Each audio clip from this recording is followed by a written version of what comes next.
നമ്മുടെ ശ്രുതി അശ്വിൻ്റെ വീട്ടിൽ നിന്ന് ഇറങ്ങുകയാണ് കേട്ടോ. അപ്പോൾ അഞ്ജലിയും മുത്തശ്ശിയും അവളോട് ചോദിച്ചായിരുന്നു, നീ എന്താ ഇത്ര രാവിലെ പോകുന്നതെന്ന്. അപ്പോൾ അവൾ പറഞ്ഞത്, അശ്വിൻ സാർ പറഞ്ഞിട്ടാണ് ഞാൻ വീട്ടിലേക്ക് പോകുന്നത്. സാറ് പറഞ്ഞു വീട്ടിലുള്ളവരുടെ കാര്യങ്ങളെല്ലാം പറഞ്ഞ് ബോധിപ്പിക്കണം, അവരുടെ പിണക്കമൊക്കെ എങ്ങനെയെങ്കിലും മാറ്റിയെടുക്കണം, അതിനാണ് ഞാൻ വീട്ടിലേക്ക് പോകുന്നതെന്ന് പറഞ്ഞുകൊണ്ടാണ് അവൾ വീട് വിട്ട് ഇറങ്ങിയത് കേട്ടോ. അങ്ങനെ നമ്മുടെ ശ്രുതി വീട്ടിലേക്ക് പോവുകയാണ്. അവിടെ അമ്മയും അമ്മയും ഇവിടെ കണ്ടതോടെ എന്തിനാ നീ ഇങ്ങോട്ടേക്ക് വന്നതെന്നൊക്കെ പറഞ്ഞ് ശകാരിക്കുകയാണ് കേട്ടോ. ഞാൻ ഒറ്റയ്ക്കല്ല വന്നത്, എൻ്റെ കൂടെ അശ്വിൻ സാർ ഇപ്പോൾ തന്നെ ഇങ്ങോട്ട് വരും, ഞങ്ങൾക്ക് രണ്ടുപേർക്കും കൂടെ ഒരു കാര്യം നിങ്ങളോട് പറയാനുണ്ട് എന്നൊക്കെ പറഞ്ഞ് അവരെ ഇങ്ങനെ മയപ്പെടുത്തി ഇങ്ങനെ നിർത്തിയിരിക്കുകയാണ് കേട്ടോ. അപ്പോൾ അമ്മായി ശ്രുതിയോട് അമ്മയോട് പറയുന്നുണ്ട്, അശ്വിൻ ചിലപ്പോൾ സത്യങ്ങളെല്ലാം നമ്മളോട് തുറന്ന് പറയാനായിരിക്കും വരുന്നത്, എന്തായാലും അവർക്ക് പറയാനുള്ളത് എന്താണെന്ന് വെച്ചാൽ നമുക്ക് കേൾക്കാം, എന്തായാലും അവൻ വരുമെന്നല്ലേ ശ്രുതി പറഞ്ഞത്, നമുക്ക് കാത്തിരിക്കാമെന്ന് പറഞ്ഞ് അങ്ങനെ ഇരിക്കാൻ കേട്ടോ. ഈ സമയം മുത്തശ്ശിയും അഞ്ജലിയും കൂടെ പറയുകയാണ്, കൊള്ളാം അഞ്ജലി. അപ്പോൾ ശ്രുതി അപ്പോൾ വീട്ടിലേക്ക് പോയി എല്ലാ സത്യങ്ങളും അവരോട് തുറന്നു പറയാനായിട്ട് പോയിരിക്കുകയാണ്. അപ്പോൾ നമുക്കിതൊന്നും അറിയേണ്ട കാര്യമൊന്നുമില്ലേ, നമുക്കിത് കുഞ്ഞനോട് ചോദിക്കാം, കുഞ്ഞനോട് നമുക്കും ഇതൊക്കെ അറിയണം എന്നുള്ള അവകാശമുണ്ടല്ലോ, വാ എന്ന് പറഞ്ഞ് അഞ്ജലിയും കൂടി കൊണ്ട് മുത്തശ്ശി അശ്വിൻ്റെ മുറിയിലോട്ട് പോകാൻ കേട്ടോ.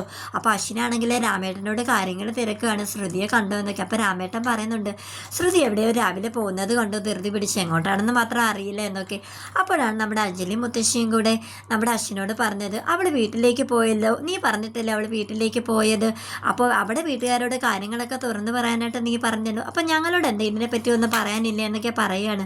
അശ്വിനാണെങ്കിൽ ഓ ഇവൾ ഇങ്ങനെയൊക്കെയാണോ പറഞ്ഞു വെച്ചിരിക്കുന്നതെന്നും പറഞ്ഞ് ഇങ്ങനെ നിൽക്കുകയാണ് കേട്ടോ. ഈ സമയം നമ്മുടെ മനോരമ പ്രീതിയോടാണെങ്കിൽ നിൻ്റെ അനിയത്തി എവിടേക്ക് പോയതാ, നിന്നോട് പറയാതെ അവൾ എവിടേക്കും പോയില്ലല്ലോ എന്നൊക്കെ പറയണം. അപ്പോൾ പ്രീതി പറയുന്നുണ്ട്, അമ്മ എനിക്ക് അതിനെപ്പറ്റി ഒന്നും അറിയില്ല, അവൾ പോയത് കാര്യം പോലും ഇപ്പോൾ അമ്മ പറയുമ്പോഴാണ് ഞാൻ അറിയുന്നതെന്നൊക്കെ പറയാൻ കേട്ടോ. അങ്ങനെ നമ്മുടെ ആകാശം നമ്മുടെ പ്രീതിയെ ഫോൺ ചെയ്യുകയാണ്. ആ പ്രീതി നീ എന്തെടുക്കുകയാണ്. അപ്പോൾ അവൾ പറയുന്നുണ്ട്, ഞാൻ അടുക്കളയിൽ നിന്ന് കുക്ക് ചെയ്യുക, എന്താ ആകാശേട്ടാ പ്രത്യേകിച്ച്, എന്താ എനിക്ക് എൻ്റെ ഭാര്യേനെ വിളിച്ചുകൂടെ എന്നൊക്കെ പറയാൻ കേട്ടോ. മനോരമയാണെങ്കിൽ അതിൻ്റെ ഇടയിൽ വന്നിട്ട്, ഓ നീ നിൻ്റെ വീട്ടുകാരോടാണോ അതോ നിൻ്റെ ഹസ്ബൻഡിനാണോ സംസാരിച്ചുകൊണ്ടിരിക്കുന്നത്, നിനക്ക് എപ്പോഴും ഈ കുക്ക് ചെയ്യുമ്പോഴത്തേക്ക് ഫോൺ വിളി ഒന്നും പാടില്ല ഇവിടെ, എന്നിട്ട് വേണം നീ പായസം കരച്ചതുപോലെ ഇനി ബാക്കിയുള്ളത് കൂടെ കരിച്ച് കാണാനെന്ന് പറഞ്ഞ് ഫോൺ മേടിച്ച് കട്ട് ചെയ്യുകയാണ് കേട്ടോ. മുത്തശ്ശിയും അഞ്ജലിയും അശ്വിനോട് ചോദിക്കുകയാണ്, എന്താ ശ്രുതിയുടെ വീട്ടുകാർക്ക് മാത്രം എല്ലാ കാര്യങ്ങളും അറിഞ്ഞാൽ മതിയോ, ഞങ്ങൾക്കൊന്നും ഇതൊന്നും അറിയാനുള്ള അവകാശം ഇല്ലേ കുഞ്ഞ, നീ എന്താ ഞങ്ങളോടൊന്നും തുറന്ന് പറയാത്തതെന്നും പറഞ്ഞ് ഇങ്ങനെ ഇരിക്കുകയാണ്. അപ്പോൾ അശ്വിനാണെങ്കിൽ എനിക്കിപ്പോൾ തന്നെ ശ്രുതിയുടെ വീട്ടിലേക്ക് പോയേ മതിയാകൂ, ഞാനും കൂടെ കാര്യങ്ങൾ പറഞ്ഞാലേ അവർക്ക് ബോധ്യമാവും എന്നൊക്കെ പറഞ്ഞ് അശ്വിൻ അവിടെ നിന്ന് ഇറങ്ങിയാണ്. അപ്പോൾ അഞ്ജലി മുത്തശ്ശിയും ഞങ്ങളോട് ഇതൊന്നും പറയുന്നില്ല കുഞ്ഞാന്ന് പറഞ്ഞ് പിന്നെയും പറഞ്ഞുകൊണ്ടിരിക്കുകയാണ്. അപ്പോൾ അശ്വിൻ ഞാനെല്ലാം വന്നിട്ട് പറയാമെന്ന് പറഞ്ഞ് അവിടെ നിന്ന് ഇറങ്ങാണ് കേട്ടോ. അപ്പോൾ നേരെ ശ്രുതിയാണെങ്കിൽ അമ്മായിയോടും അമ്മയോടും അശ്വിൻ ഇപ്പോൾ തന്നെ വരും അല്ലെങ്കിൽ നോക്കിക്കോന്നും പറഞ്ഞ് അവനിങ്ങനെ 1 2 എന്നിങ്ങനെ എണ്ണുകയാണ്. അവൾ 10 എണ്ണ തീർന്നതിനെക്കാട്ടും മുന്നേ തന്നെ അശ്വിൻ വാതിലിൽ വന്ന കഥ ഇങ്ങനെ കൊട്ടുകയാണ് കേട്ടോ. അപ്പോൾ അമ്മായി കഥ പറഞ്ഞ് നോക്കുമ്പോഴത്തേക്ക് അശ്വിൻ താ നിൽക്കുന്നു.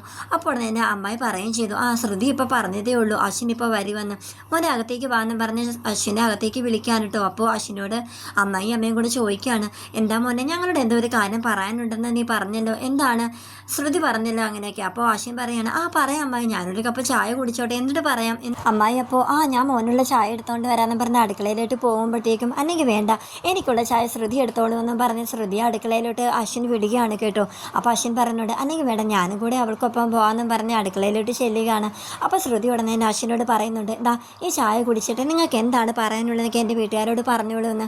നിൻ്റെ വിചാരം ഞാനെല്ലാം തുറന്ന് പറയുന്നതാണോ, ഞാൻ നിന്നെ കൂട്ടിക്കൊണ്ട് പോകാൻ വേണ്ടിയിട്ട് വന്നതാണ്, അല്ലാതെ നീ കരുതുന്നത് പോലെ എല്ലാ കാര്യങ്ങളും ഞാൻ അവരോട് പറയാനായിട്ടൊന്നും വന്നതല്ലെന്നൊക്കെ. അപ്പോൾ ശ്രുതി പറയുന്നുണ്ട്, നിങ്ങൾ എല്ലാ സത്യങ്ങളും പറഞ്ഞാലും ഞാൻ നിങ്ങളുടെ ഒപ്പം വരുത്തുള്ളൂ എന്നൊക്കെ ഇങ്ങനെ പറയുകയാണ്.